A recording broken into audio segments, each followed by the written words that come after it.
By the end of today's lesson, I'm going to expect for you to be able to do 3 things. Compare unlike fractions using 3 methods. The first method is by using a visual model. The second method is by creating common denominators. And the third method, which is a little new for us, it's going to be by creating benchmark fractions, okay? What exactly does a fraction show, Amaya? What does a fraction show? A fraction shows parts. A fraction shows parts. Parts of a what, class? Parts of a whole. Now, is this a topic that we're just learning in our book and we're never going to use it again? No. How do we use fractions in our everyday lives? When you're like a person that cooks. How would a person who cooks need fractions? Like measurements to cook. Like, you gotta make milk, Okay. put it in cups so you can put it in a pot so you can make the cake. Okay, good. Like in baking a cake. And what tool would a chef use to determine their fractions? A measuring cup. A measuring cup. Good. Another instance that we may see fractions every day is when we're working with tools.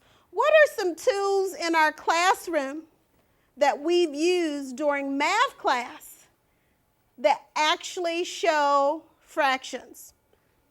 Jalen? The fraction strips. The fraction strips. Good. That's an exact example. Nadia, what is another example where we may use fractions in our classroom? When we're using rulers. When we use a ruler. With math, I think it's very important to connect their skills to real life experiences and everyday real life activities that they may encounter, so that they know that this isn't something that they're just learning because it's in our book. It's a lifelong skill. All right, so the first way that we're going to talk about comparing fractions is by using visual models. And the visual model that we're going to use today, which is something new, is our big inch. And it's exactly what its name says it is. It's a big inch. This is like taking 2 little bitty inches from a ruler and blowing it up. And we're going to use this to compare fractions. I'm not going to tell you anything about what's inside this bag. I want you to open it up, explore, and talk with your partner about what each piece might represent. Those are the 4s. How many? 1, 2, 3. How many is that? This, how many you got? 1, 2, 3, 4, 5, 6, 7. Then more. It's 8. It's 8. So these 8s. 1, 2, 3.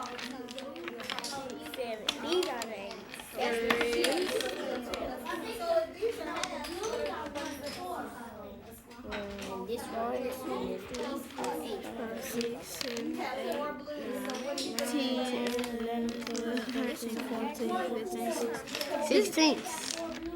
and this one and the yellows are 16. You want to see if it makes 2 if we put the 2 over it? You see how it makes 2? 2. Hold up, that's 2. Yes, it makes 2. Okay, let's look at the big inch. We're going to use this instrument to compare fractions that don't have the same denominator, okay? Take out for me 1 green bar and put it in the hole. Put it at the very end where 0 would be. Very good. Only 1. Only half. Okay? Now, so what fraction does this green bar represent again, class? 1/2. Okay? I want us to compare 1/2 to 2/8. Which color did you all tell me represented the 8s? Red. Take 2 of the 8s, and you're going to put the 2/8 on the stage behind the half. Only 2. How many 8s do you all have?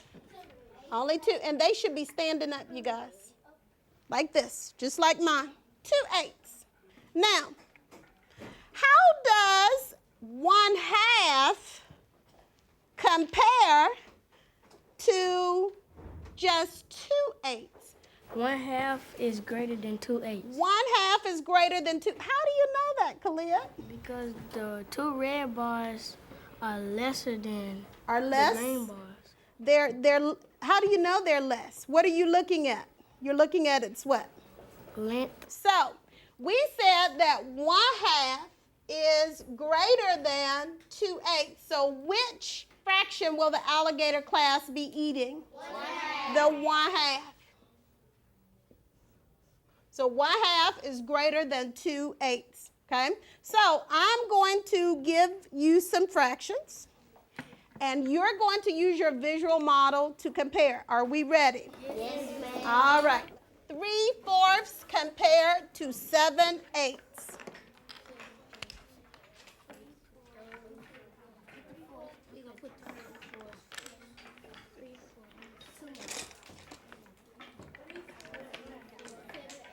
3/4 compared to 7 8.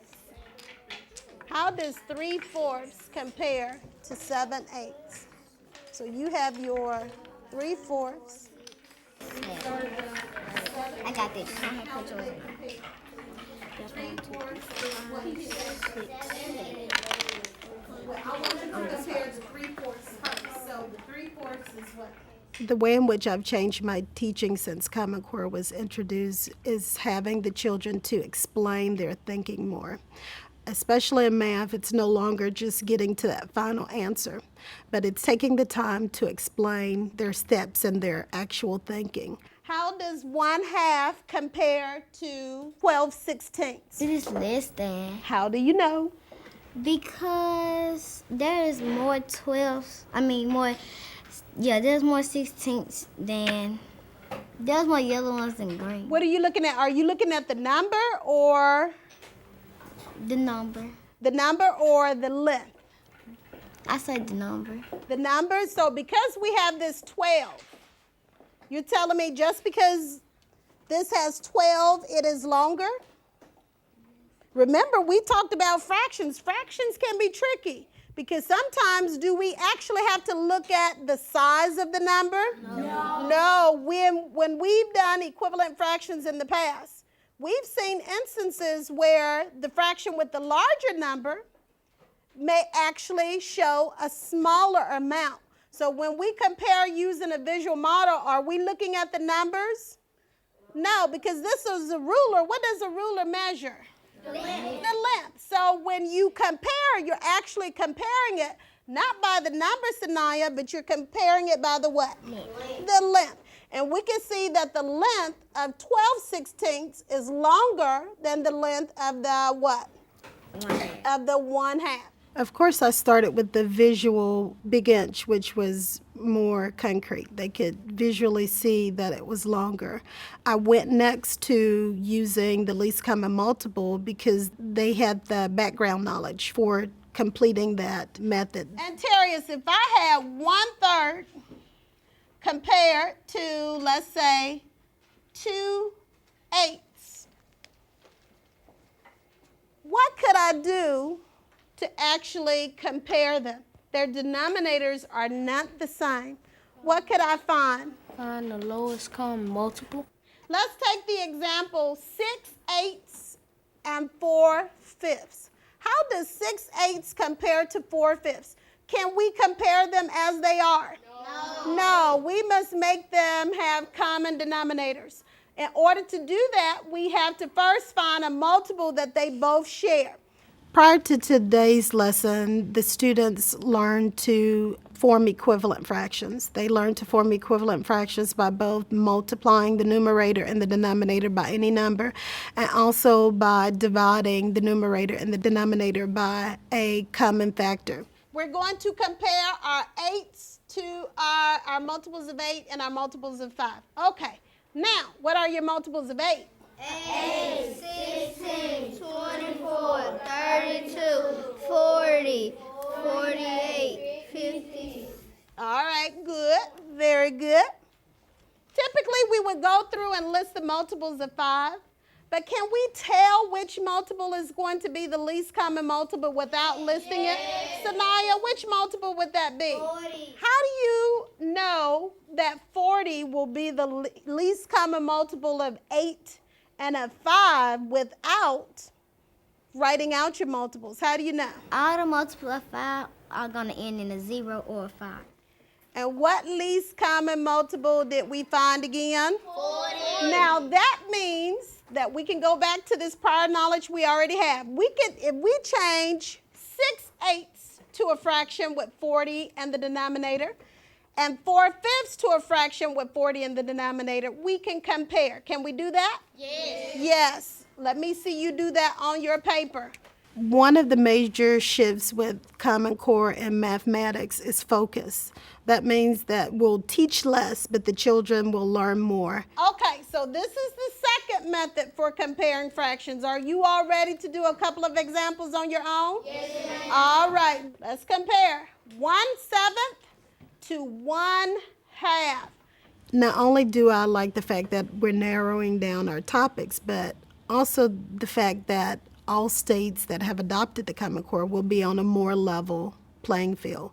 Some states, of course, in the past have had more rigorous standards than other states. So this puts us all on a level playing field, and all students will have the same opportunity to learn at the same levels. Are we ready for new knowledge now? Yes. Are you sure you're ready? Okay. So fractions can be compared using benchmarks. And a benchmark is a common number that can be compared to another number. 0, 1/2, and a whole 1 are going to be your benchmarks. What if I said to compare 3/8 to 5/6? We're not going to use a visual model. We're not going to use our least common multiple, but we're going to use benchmarks. We're going to use the benchmark half, okay? So first, let's take 3/8. Let's look at 3/8. If we're dealing with 8s, what would half, raise your hand, of 8 be? What would half of 8 be? 4. 4. So half of 8, Amaya, would be 4/8. So let me put that on my number line. So if I'm dealing with 8s, half would be 4/8. Now, look at 3/8. On this number line, would 3/8 be less than half or greater than half, class? Less than half. So if 3/8 is less than a half, but 5/6 is greater than a half, then what can we say about this equality? What can we say, Maraciana? 3/8 is less than 5/6. 3/8 is less than 5/6. Look, you were able to do that without using your visual model, without using your common multiple. You just solve this inequality simply by using your benchmarks. So the benchmark that we're going to keep in mind is a half. Are you all ready to try some examples? All right, good. Let's move on. Okay. Half of 8 is 4/8, so we will name 4/8 4/8. I mean 1/2 4/8. So then we will put 1/2 4/8. It'll be 4/8. So we'll put 4/8 above 1/2. Okay, so it's 4/8. It's 4/8 compared to 4/8 is equal to, so we put 4/8 right there. It's 4/8 greater than 4/8, so 4/8 We'll go right on top. less than 4/8 or 4/8 equal to 4/8. And then half of 12 is 6. So that would be 6/12. So we rename 1/2 6/12. Actually, my favorite part of the lesson happened at dismissal. I had Lorenzo to tell me Miss Dennis, I don't want to go home. I want to go back upstairs and do more benchmark fractions. So that was nice. It's nice when the students are wanting to learn more.